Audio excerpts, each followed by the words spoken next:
ഈ ഒരു സ്പോണ്ടിലൈറ്റിസ് വരാനുള്ള കാരണങ്ങൾ എന്തൊക്കെയാവും? എന്തെങ്കിലും ക്ഷതമോ മുറിവോ അങ്ങനെ എന്തെങ്കിലുമൊക്കെ? ആവാം. അതായത് വർഷങ്ങൾക്ക് മുമ്പ് ഒരാൾക്ക് ആക്സിഡൻറ്റ് പറ്റി, കഴുത്തിൻ്റെ ആ ഭാഗത്തോ എവിടെയെങ്കിലും ചെറിയൊരു ക്ഷതമുണ്ടെങ്കിൽ അത് പിന്നീട് സ്പോണ്ടിലൈറ്റിസ് ആയിട്ട് മാറാം. അങ്ങനെ ധാരാളം പേഷ്യൻ്റ് സാധാരണ നിലയിൽ വരുന്നുണ്ട്. അവരെ ഹിസ്റ്ററി എടുക്കുമ്പോഴാണ് വർഷങ്ങൾക്ക് മുമ്പ് ചിലപ്പോൾ വളരെ ചെറുപ്പത്തിലെ തന്നെ ഉണ്ടായ കഴുത്തിനുണ്ടായ ക്ഷതമായിരിക്കാമെന്ന് പറയുന്നത്. രണ്ടാമത് ബസ്സിൽ യാത്ര ചെയ്യുമ്പോൾ തലയ്ക്ക് പരിക്കുണ്ടാകാം. അപ്പോൾ തല ചെറിയൊരു മുറിവായിരിക്കും ഉണ്ടാകുന്നത്, അത് അപ്പോഴും തന്നെ മാറിയിട്ടുണ്ടാവും. പക്ഷെ പിന്നീട് അത് സ്പോണ്ടിലൈറ്റിസ് ആയിട്ട് മാറാം. അത് പിന്നീട് ഗുരുതരമായ സ്പോണ്ടിലൈറ്റിസ് ആയിട്ട് പിന്നീട് മാറുന്ന ചരിത്രവും ഉണ്ടായിട്ടുണ്ട്. മൂന്നാമത് പിന്നെ നമ്മൾ മൊബൈൽ ഫോണിൻ്റെ ഉപയോഗം അറിയാലോ. TV വന്നപ്പോൾ നമുക്ക് പകുതി ഉറക്കം പോയി. മൊബൈൽ ഫോൺ വന്നപ്പോൾ ഫുൾ ഉറക്കമില്ല.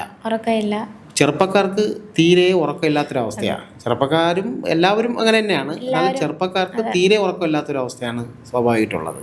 ഇങ്ങനെ കുനിഞ്ഞിരിക്കുന്ന ഒരു ചെറുപ്പം, അതെ കുനിഞ്ഞിരിക്കുന്ന ചെറുപ്പം സ്പോണ്ടിലൈറ്റിസ് ക്ഷണിച്ചു വരുത്തുന്നുണ്ട്. അതും ഒരു കാരണമാണ്. മൂന്നാമത് IT ഫീൽഡിലുള്ള ആളുകൾ, സ്ഥിരമായി ഇങ്ങനെ തന്നെ കമ്പ്യൂട്ടർ നോക്കിക്കൊണ്ടിരിക്കുന്ന ആളുകൾക്കും സ്പോണ്ടിലൈറ്റിസ് ഉണ്ടാകാം. നാലാമത് എഴുതുന്ന ആളുകൾ, എഴുത്ത് സംബന്ധമായ ജോലിയിൽ ഏർപ്പെടുന്ന ആളുകൾക്ക് സ്പോണ്ടിലൈറ്റിസ് ഉണ്ടാകാം. അങ്ങനെ വിവിധതരം കാരണങ്ങൾ വിവിധതരം സാഹചര്യങ്ങൾ സ്പോണ്ടിലൈറ്റിസിന് കാരണമാണ് എന്ന് നമുക്ക് പറയാൻ സാധിക്കും.